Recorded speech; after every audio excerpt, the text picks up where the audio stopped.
Hello everyone. Welcome to Gem Recaps.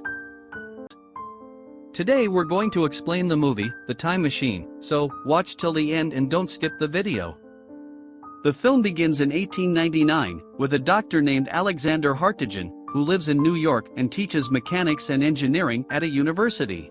The movie starts as we see Dr. Alex working on a formula, so much invested that his best friend, David Philby, has to remind him of his date with his girlfriend Emma.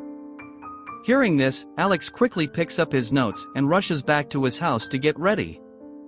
At Alex's home, he is greeted by his housekeeper, Mrs. Watchett. She makes Alex get into fancy clothes and he leaves to meet Emma. He finally meets Emma, the two walk in the Central Park talking. Alex brings up his deteriorating health and claims he will only be good again when she marries him. Emma, with emotional eyes, accepts his proposal. After a little hassling through his pockets, he gives her a ring. However, a man suddenly approaches them and circles around. He asks them for their money. When Alex tries to retaliate, the mugger points his gun at him. Alex complies and gives the mugger his wallet and watch, but when the mugger asks for Emma's ring, Alex denies it. The mugger then tries to snatch it from her and shoots her dead while struggling. Alex holds her in his arms calling her name, while she takes her last breath and dies. Alex was broken after this. He couldn't bear the sorrow of losing his girlfriend. So, he decides to make a time machine and will change his girlfriend's life completely while traveling to her past and stopping her death. He works hard to do this. Finally, after 4 years in 1903, he successfully invented the time machine. He doesn't even tell his invention to his best friend, who used to worry about Alex. Without wasting time, Alex for the first time activates the machine. He travels to the past in 1899, and he becomes happy after seeing his girlfriend alive. Before the accident repeats, he takes his girlfriend far from there. Even being an inventor, Alex forgot the statement of time and space that nothing can be undone once it has occurred. It means we can't change the time. It happens the same. When Alex goes to bring flowers to propose to his girlfriend, a vehicle hits Emma, and Emma dies again. Alex was again depressed because of it.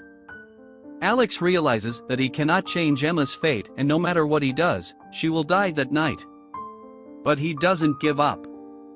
He believes that the people from the future have surely found a way to alter this factor, so he decides to go into the future and study futuristic time machines. He gets into his machine and pulls down the lever again, this time setting the time to 2030. In 2030, he sees that the humans were preparing to spend life on the moon. Later, he goes to the New York Library, hoping to find a book on time travel where he meets a holographic librarian named Vox 114, and he is stunned by Vox technology.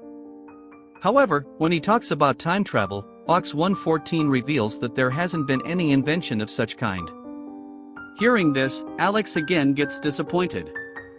And thinking that he would have better luck a couple of years later, he gets into the machine again and now travels to the year 2037. In 2037, the world has been completely destroyed. The Lunar Habitation Program has made the Earth inhabitable because the moon was pulled closer to it. The gravitational forces of the bodies change, causing frequent earthquakes on Earth. The lunar habitation has caused a huge crack on the surface of the moon. Two policemen, who are evacuating the Earth, arrest Alex to take him to his evacuation center.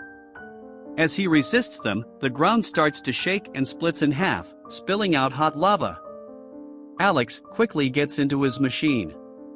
In order to flee, he quickly activates the machine.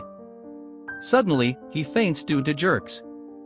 The time machine starts its journey. When Alex awakes, he sees that he has reached the year 802,701, and quickly stops the machine before falling unconscious again.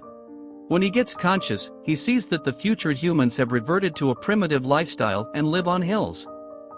They couldn't understand Alex's language and decided to kill him while considering him a danger to them. The girl Mara, who saved Alex's life, knew Alex's language. Because she is a teacher, and due to this, she knows about ancient civilizations. She saves Alex from her community by telling Alex is a lost migrant. Alex tells Mara, "I came from the past." Mara doesn't tell this to her community. She knows her community will not accept his science. And they will kill Alex while considering him an alien. After talking some time with Mara, Alex discovers more about this community and their language. They live on the hills and rocks like ancient people do to the changes on Earth. At night, Alex wonders to see the situation of the moon and blames the people of the 21st century for their destruction. Here, Alex becomes a friend of Mara's brother Kalen. Kalen likes Alex's watch, so Alex gives him that watch to keep it with him, but that night, Alex sees a nightmare.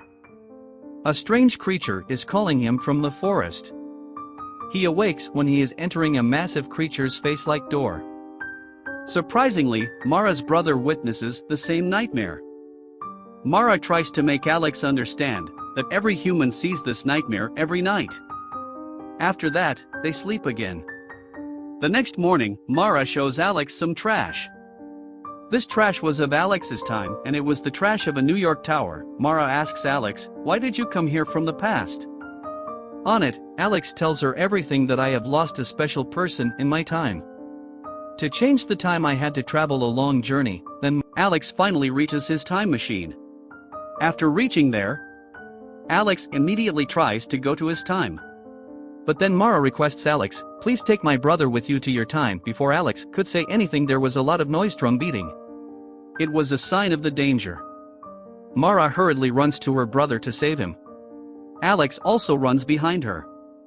That danger is shown there. That was a terrible creature. They were half human-like and live under the earth. They attack people at night because their eyes are so sensitive. The dangerous thing is they survive while eating the community people. One of the creatures from that chase is Alex. But the people of that community save Alex from the creature. In the last, those creatures move inside the earth while taking Mara with them. Alex wants to save Mara. But none from the community was ready to help Alex. According to them, those creatures were so powerful.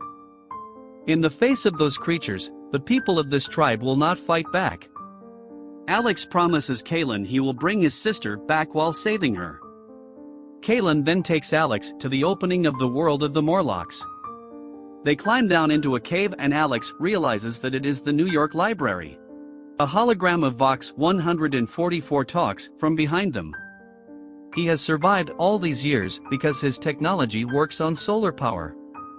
Alex is beyond surprised and asks him what is going on with the world now. Vox 114 replies that the human race has evolved into two, Eloys and Morlocks. This is the nature of the world now. The Morlocks come to the surface to hunt Eloys for survival.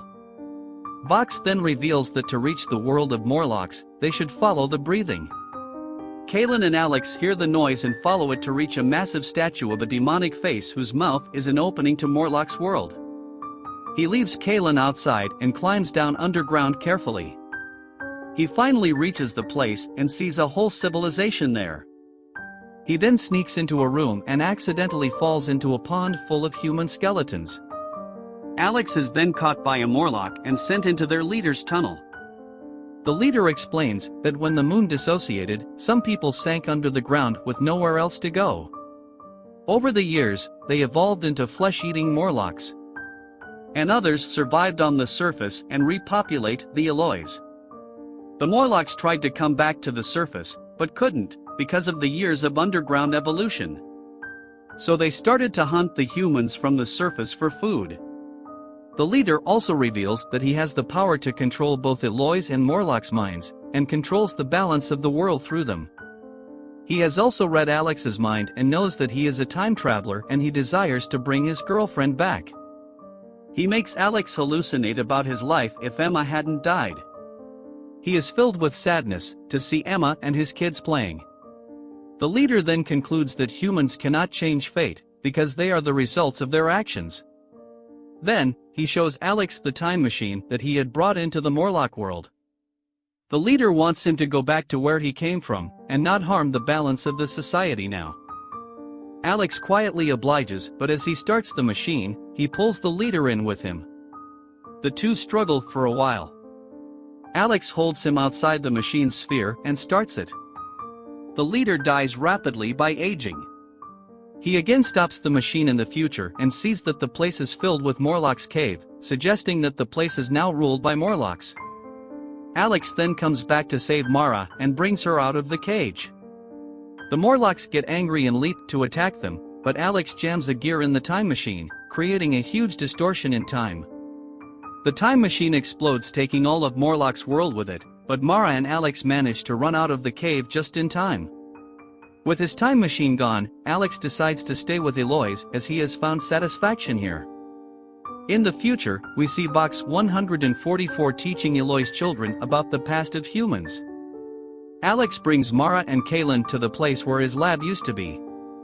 As he talks to them, somewhere in another time, David and Mrs. Watchett enter Alex's lab and discuss his disappearance. David claims that Alex is happy wherever he is and offers Mrs. Watchett to come work as his housekeeper. And here's the story end. Don't forget to subscribe to this channel for more videos like this and also like this video. Thanks for watching.